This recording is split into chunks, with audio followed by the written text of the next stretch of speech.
করেন শ্লীলতাহানি। সে বর্তমানে একটাই পাগল, সেটা হলো পিয়ারের পাগল। পিয়ার তার লাগবে, দরকার পড়ে তাকে ধর্ষণ কেউ না করে ভারতীয় নাগরিক, ভারতীয় প্রধানমন্ত্রী নরেন্দ্র মোদী।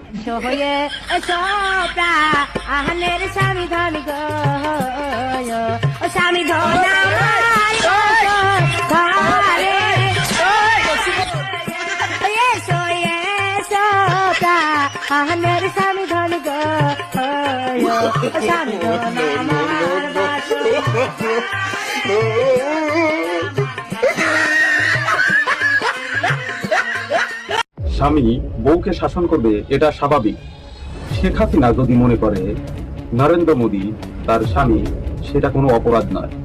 নরেন্দ্র মোদী যদি শেখ হাসিনাকে শাসন করতে চায়, শোষক করতে চায়, সেটা একান্তই তাদের বিষয়। যদি কোনো বউ